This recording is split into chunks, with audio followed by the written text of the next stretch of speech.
can Kaido destroy the moon? In short, yes. In long, also yes. But it would not turn out how you think it should. This would be an undertaking so massive that even the lowest possible energy would be many times more energy than is required to destroy our own moon. However, you don't have to worry about that, because I'm here and I'll be using the power of my devil fruit, the Think No Me, to calculate the power that Kaido would need to destroy one of the One Piece moons.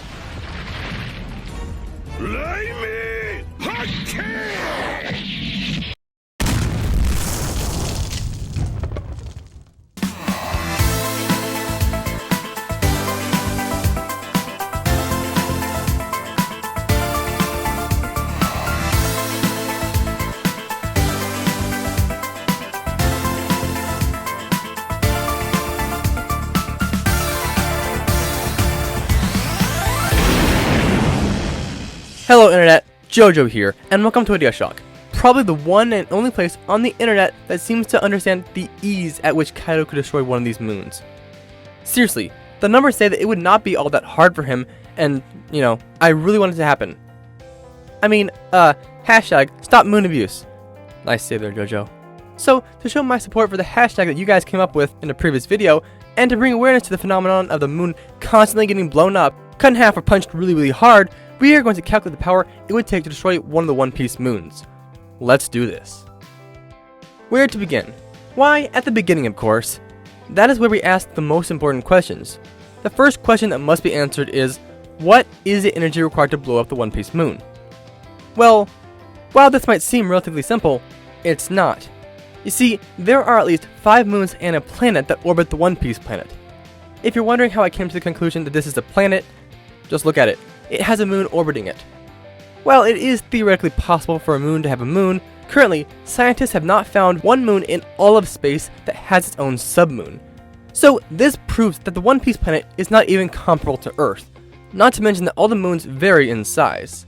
However, the 2 most likely moons for Kaido to blow up are these 2 moons. We can assume this because the one that is currently full appears to be solid white, and these are the only 2 white-looking moons. First calculation. For the sake of argument, we will use the Earth's diameter as the diameter of the One Piece planet. Using that, we find that the smallest moon is about 2,868 kilometers in diameter. This is smaller than our own moon, so you would naturally assume that this would take less energy to destroy it, right? Not quite. Here's the kicker. Because Inaru can walk around on the moon like it's nothing, it has to have at least close to normal gravity. This is important because the gravity an object has a massive impact on the gravitational binding energy of that object. And because this moon has relatively normal gravity, we can conclude that this moon is not scientifically possible. A moon this size with normal gravity would have to be denser than uranium, and that's impossible. To blow up this moon, Kaido would need to reduce 609 exatons of TNT. This is far higher than our own moon's gravitational binding energy of 28 exatons of TNT. However, as I said before, a moon with this density is impossible, and this only strengthens my calculation of the planet's size. So, using the diameter that I calculated the planet to be, and this moon would be about 184,000 kilometers wide, and would not even be close to the density of uranium or lead. As to the energy to destroy this moon with these parameters, Kaido would need about 162,000 zetatons of TNT. This is many times more power than is required to blow up our own moon, and if you recall, is leagues greater than what I calculated Luffy's power to be in this video. However, this is just if you use the smallest white moon, because, to quote Yoda, there is another. This second moon is almost 359,143 kilometers in diameter. That is 28 times larger than Earth, but is still scientifically possible. Destroying this moon would need about 1,196.7 yotatons of TNT. And that is just to overpower its binding energy, not including the speed or distance that the pieces would fly when Kaido blows it up.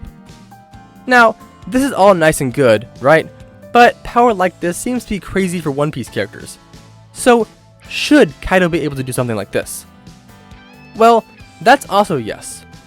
Remember, Kaido is comparable to other emperors like, I never thought I would be using this character to justify Kaido's potential power, Big Mom. Big Mom shows this kind of moon-busting power when she uses Zeus, or how I prefer to address him, Prometheus' lame brother, to take out a fleet of enemy ships.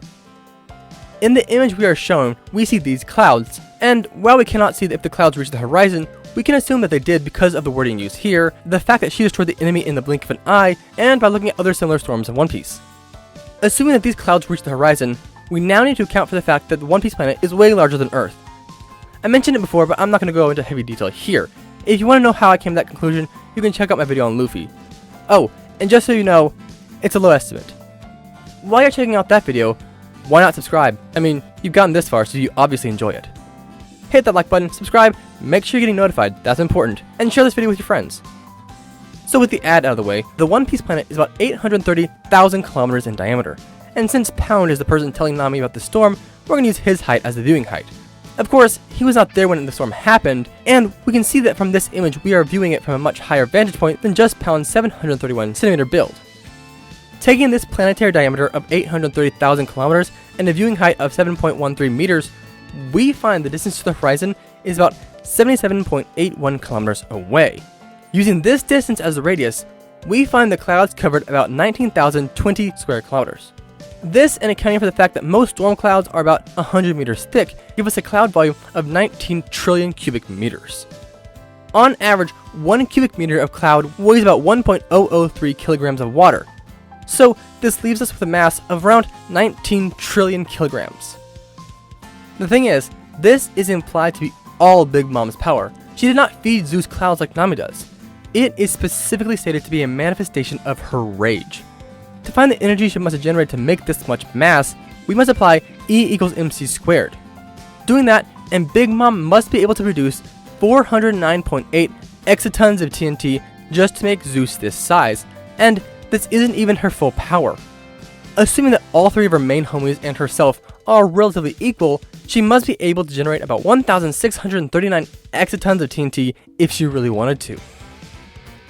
Of course, she really can't put all this energy into an attack, can she? I mean, it's not like she ever used her homies to charge her fist, and oh, there she goes to do it. As you can see, Big Mom does seem able to put this much power into a single strike, and because our moon only requires about 28 exatons to break, Big Mom could definitely blow up our own moon. Though she might have a bit of a harder time destroying the One Piece moon. Of course, Big Mom is not the only emperor around. While Kaido is no Whitebeard, if he blew up the larger One Piece moon, then he would definitely be in the same ballpark as him. So, in closing, could Kaido blow up a moon? Yes, he can do anything Oda wants him to do. The real question is, should Kaido be able to destroy a moon? Absolutely. We know that he should be far stronger than Big Mom, but weaker than Whitebeard. Not only does this make narrative sense, because of the many references to the moon and the fact that One Piece entering its final arc means that Oda needs to tie loose ends, this would also be a fantastic way to end this part of the arc. The way Wano is playing out is themed after a Japanese play, right? And the third act is supposed to be ending with a tragedy. So, just picture it, the Minks going Sulong, only to have their trump card trumped by such power like blowing up the moon. It would be a tragedy and a great way to show the power of the world's strongest creature. Also, I feel like I should specify, currently, at the time I'm recording this, Kaido has not blown up the moon. Depending on how you look at it, if he does blow up the moon, it could be far higher or far lower than this. If he blasts the moon and it shatters, launching the pieces across space at relativistic speeds, then we might get a result far higher than this. However, if he just blows a hole in the moon, then it might be less powerful. In short, the concept of blowing up moons is very intriguing. I mean, in a horrible way. Hashtag stop moon abuse. That said, thanks for watching, see you next time, remember to stay spectacular, JoJo